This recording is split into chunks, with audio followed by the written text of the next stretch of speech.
12월 20일 월요일 삶의 기적을 일으키는 30분 예배를 시작하도록 하겠습니다. 하나님께서 오늘 우리에게 주신 말씀은 사도행전 5장 29절에서 32절까지 말씀입니다. 이 말씀 제가 봉독하도록 하겠습니다. 베드로와 사도들이 대답하여 이르되 사람보다 하나님께 순종하는 것이 마땅하니라. 너희가 나무에 달아 죽인 예수를 우리 조상이 하나님이 살리시고 이스라엘에게 회개함과 제사함을 주시려고 그를 오른손으로 높이사 임금과 구주로 삼으셨느니라. 우리는 이 일의 증인이요 하나님이 자기에게 순종하는 사람들에게 주신 성령도 그러하니라 하더라. 아멘. 오늘도 이 시간 하나님께서 우리에게 주신 말씀 듣기 전에 잠시 기도한 시간 갖도록 하겠습니다. 하나님 아버지, 오늘도 연약하고 어리석고 미련한 저희를 사랑하셔서 우리 하나님 아버지 저희를 만나주시고 저희에게 말씀하여 주시니 감사합니다. 하나님 아버지, 오늘도 주시는 진리의 말씀을 통해서 전능하신 하나님 저희를 얼마나 사랑하시는지 그 한없는 사랑을 다시 한번 깨닫고 기억하고 체험하게 하셔서 그 사랑을 믿음으로 우리를 사랑하신 그 하나님을 믿음으로 담대하게 세상을 살아가며 하나님의 크신 영광을 나타내는 저희 모두가 될 수 있도록 은혜 베풀어 주옵소서. 예수님의 이름으로 감사하며 기도드리옵나이다. 아멘.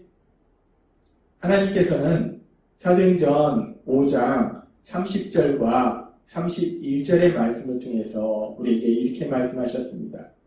너희가 나무에 달아 죽인 예수를 우리 조상의 하나님이 살리시고 이스라엘에게 회개함과 제사함을 주시려고 그를 오른손으로 높이사 임금과 구주로 삼으셨느니라 라고 말씀합니다. 대제사장 무리들 그리고 그 대제사장 무리들과 함께 예수님을 십자가에 못 박도록 만든 그 이스라엘 백성들, 그들이 우리 예수님을 십자가에 못 박아 죽임당하도록 만들었는데, 그런데 하나님께서 그 예수님을 다시 살리셨고 그 예수님을 임금과 구주로 삼으셨다라고 말씀하셨습니다. 우리가 믿는 예수님은 우리의 구주이시며 주님이시다는 거예요. 우리를 죄에서 구원해 주신 구원자이시고 또한 우리 인생에 다스리시는 주님이시다 라고 하나님께서 우리에게 말씀하셨습니다. 그러면서 우리가 이 사도행전의 말씀을 우리가 읽고 묵상할 때 특별히 사도행전 5장 31절의 말씀을 우리가 읽고 묵상할 때 이스라엘에게 회개함과 제사함을 주시려고 그를 오른손으로 높이사 임금과 구주로 삼으셨느니라 라는 이 말씀을 우리가 깊이 묵상할 때 이 말씀 안에는 놀라운 진리가 담겨 있습니다. 먼저 이 말씀 속에서 이스라엘에게 회개함과 제사함을 주시려고 라는 말씀을 우리가 더 깊이 생각해 보면 회개라는 게 무엇이냐면 회개는 자신의 죄를 인정하고 자신이 죄를 지었다는 걸 인정하는 것입니다. 그리고 그 죄에서 떠나는 거예요. 그래서 하나님께로 돌아가는 것이 회개입니다. 그리고 죄사함이라는 것은 죄를 지은 사람을 그 죄를 용서해 주는 거, 따라서 그 죄로부터 자유로워지도록 만들어주는 거, 그것이 죄사함이라는 거예요. 근데 지금 이 말씀에 보면은 이스라엘에게 회개함과 제사함을 주시려고 이 말씀은 이스라엘 백성이 회개하고 또 제사함을 받게 된다는 거예요. 이 말씀을 볼 때 우리는 이스라엘 백성이 지금 죄를 짓고 있는 악한 삶을 살고 있다라는 것을 우리가 알 수 있습니다. 이스라엘 백성들이 하나님의 말씀에 순종하며 사랑하며 선한 삶을 살고 있는 것이 아니라 회개가 필요한, 죄사함이 필요한, 죄를 짓는 악한 삶을 살고 있구나라는 걸 우리가 알 수 있어요. 그런데 그렇게 이스라엘 백성이 악한 삶을 살고 있는데, 근데 다시 한번 우리가 사도행전 5장 31절의 말씀을 우리가 살펴보면 이스라엘에게 회개함과 제사함을 주시려고 그를 오른손으로 높이사 임금과 구주로 삼으셨느니라 라고 말씀합니다. 하나님께서 십자가에서 죽임을 당하신 그 예수님을 다시 살리셔서 임금과 구주로 삼으셨다는 거예요. 우리 예수님을 구원자와 주님으로 만드셨다는 거예요. 그런데 하나님께서 그렇게 우리 예수님을 임금과 구주로 만드신 목적이 무엇인가?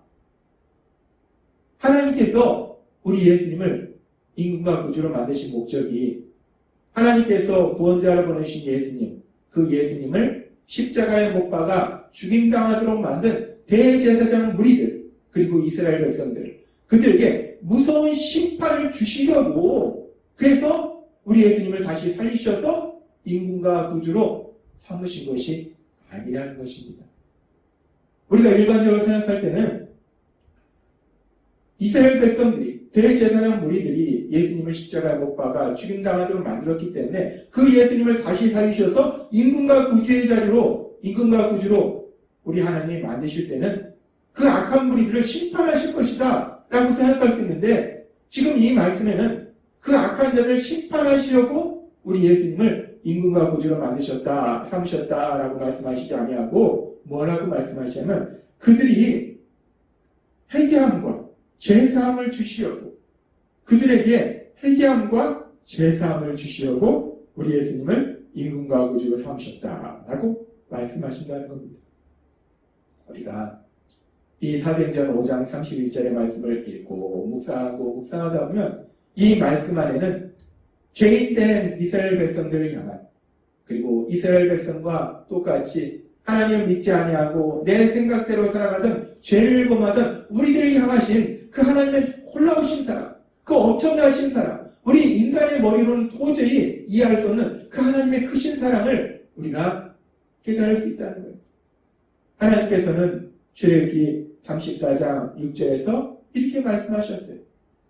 여호와께서 그의 앞으로 지나시며 선포하시되 여호와로라 여호와로라, 자비롭고 은혜롭고 노하기를 더디하고 인자와 진실이 많은 하나님이라 라고 말씀하셨어요. 우리가 믿는 하나님이 어떤 하나님이신지 하나님께서는 모세에게 말씀해 주셨는데, 자비롭고 은혜롭고 노하기를 더디하시며 인자와 진실이 많으신 하나님, 그 하나님, 그 사랑의 하나님. 그런데 그 사랑의 하나님을 우리가 사도행전 5장 31절의 말씀을 통해서 우리가 다시 한번 깨달을 수 있다는 거예요.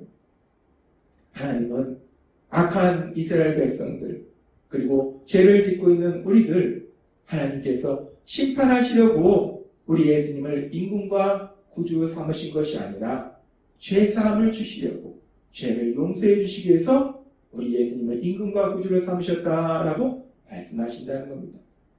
그러면서 우리가 여기서 우리 하나님의 사랑을 생각해 볼 때, 우리 하나님의 사랑은 그렇게 죄인된 우리들을, 죄인된 이스라엘 백성들에게 무서운 심판을 내리시지 않고 죄를 용서해 주시는 것만도 너무나 크신 사랑인데, 근데 하나님의 사랑은 거기에서 머무르는 것이 아니라 더 앞으로 나아간다는 거예요. 그 하나님의 사랑이 어디까지 나아가는가? 하나님께서 앞에서 우리에게 말씀해 주셨다시피 사도행전 3장 26절의 말씀에 보면, 하나님이 그 종을 세워 복 주시려고 너희에게 먼저 보내사 너희로 하여금 돌이켜 각각 그 악함을 버리게 하셨느니라 라고 말씀하셨어요. 하나님께서 이스라엘 백성들에게, 그리고 우리들에게 복을 주시려고 악함을 버리게 하셨다는 거예요. 악함이 있으면 복을 주실 수 없기 때문에 복을 주시려고 악함을 버리게 하셨다라고 말씀하셨어요. 근데 이 악함을 버린다는 것이 무엇인가?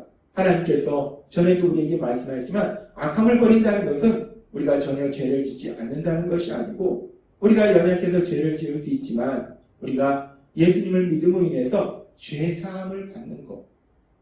악함을 버린다는 것은 죄사함을 받는 거예요. 하나님께서는 우리에게 복을 주려고 우리가 죄사함을 받도록 만들어주셨다라고 말씀하신다는 겁니다. 그런데 오늘 우리 주신 사도행전 5장 31절의 말씀에 보면, 이스라엘에게 회개함과 죄사함을 주시려고 그를 오른손을 높이사 임금과 구주로 삼으셨느니라 라고 말씀하셨어요. 하나님께서 우리 예수님을 임금과 구주로 삼으신 것은 이스라엘 백성에게 죄사함을 주시려고 임금과 구주를 삼으셨다는 거예요. 지금 우리가 이 사도행전 5장 31절의 말씀과 사도행전 3장 26절의 말씀을 함께 우리가 읽고 묵상해 보면 하나님께서는 예수님을 임금과 구주로 삼으셨는데 그 목적이 무엇이냐? 죄사함을 주시려는 거예요. 근데 사도행전 3장에서는 뭐라고 말씀하십니까? 우리가 악함을 버려야지 하나님이 복을 주신다는 거예요. 복을 주시려고 악함을 버리게 하신다는 겁니다. 복을 주시려고 죄사함을 받도록 하신다는 거예요. 따라서 우리가 이 두 말씀을 같이 읽고 묵상할 때 결국 어떤 결론을 얻을 수 있는가? 하나님께서 우리 예수님을 임금과 구주로 삼으신 것이 하나님께서 십자가에 죽임 당하신 우리 예수님을 다시 살리시고 그 예수님을 임금과 구주로 삼으신 것이 결국은 이스라엘 백성에게 또한 이스라엘 백성처럼 그렇게 하나님을 믿지 아니하고 내 생각대로 살아가는 죄를 짓고 있던 그런 우리들에게 복을 주시려고 우리 예수님을 임금과 구주로 삼으셨다라고 말할 수 있다는 것입니다. 그렇습니다. 하나님께서 오늘 우리에게 주시는 사도행전의 말씀을 보면 우리 하나님의 사랑이 어디까지 이르는가? 우리 하나님의 사랑은 예수님을 십자가에 못 박도록 만든 그들에게 죄사함을 주셔서 그들이 복 받도록 하시기 위해서 우리 예수님을 임금과 구주로 삼으셨고 뿐만 아니라 이스라엘 백성처럼 그렇게 하나님의 말씀에 불순종하며 내 생각대로 살아가고 있던 죄를 짓고 있던 우리들을 사랑하셔서 우리가 죄사함 받음으로 인해서 하나님의 신복을 받도록 하시기 위해서 우리 예수님을 임금과 구주로 삼으셨다라고 말씀하신다는 겁니다. 그렇습니다. 오늘 말씀을 통해서 사도행전 5장 31절의 말씀 이스라엘에게 회개함과 죄사함을 주시려고 그를 오른손으로 높이사 임금과 구주로 삼으셨느니라 라는 이 말씀을 통해서 우리는 다시 한번 우리 하나님, 거룩하신 하나님, 전능하신 하나님, 모든 것을 알고 계신 그 하나님께서 연약하고 어리석고 미련한 이스라엘 백성을 얼마나 사랑하셨는지 마찬가지로 연약하고 어리석고 미련한 우리들을 얼마나 사랑하시는지를 다시 한번 알 수 있다는 것입니다. 우리 하나님, 우리 예수님을 죽음에서 다시 살리시고 임금과 구주로 삼으셔서 죄로 인해서 멸망으로 갈 수밖에 없던 우리들에게 복 주시려고 우리 예수님을 임금과 구주로 삼으셨다는 이 말씀을 통해서 우리 하나님께서 연약하고 어리석고 미련한 우리들을 얼마나 사랑하시는지 그 놀라우신 사랑을 다시 한번 깨달을 수 있는 그리고 그 사랑을 기억할 수 있는 그 사랑을 체험할 수 있는 우리 모두가 되었으면 좋겠습니다. 또한 하나님은 죄인일지라도 멸망받기를 원치 아니하시고 그 죄인이 회개하여 돌이켜 살기를 원하시는 그 하나님의 놀라우신 사랑하심을 통해서 하나님의 영광이 이 땅 가운데 나타난다는 겁니다. 오늘 주신 말씀처럼 우리가 믿는 하나님, 그 하나님은 우리를 얼마나 사랑하시는지 그 사랑을 다시 한번 기억하고 체험하고 그 하나님의 믿음을 인해서 우리가 이 땅에 살아갈 때 그 어떤 상황을 만날지라도 담대하게 살아가며 하나님의 크신 영광을 나타내시는 여러분이 되시기를 주님의 이름으로 축원합니다. 기도하겠습니다. 하나님 아버지 감사합니다. 오늘도 주신 말씀처럼 하나님께서 십자가에 죽임당하신 우리 예수님 다시 살리시고 임금과 구주로 삼으셔서 어리석고 미련한 저희들을 복 주시려고 그 모든 역사를 이루셨다라고 말씀하시니 감사합니다. 하나님 아버지 그 하나님의 사랑을 체험한 저희들 늘 그렇게 저희를 사랑하신 하나님의 믿음을 인하여 담대하게 살아가며 그 하나님의 크신 영광을 세상 가운데 나타내는 귀한 삶을 살아가는 저희 모두가 될 수 있도록 은혜 베풀어 주옵소서. 예수님의 이름으로 감사하며 기도드리옵나이다. 아멘. 이 시간도 하나님께서 우리 주신 말씀을 묵상하면서 조용히 기도하는 시간 갖도록 하겠습니다.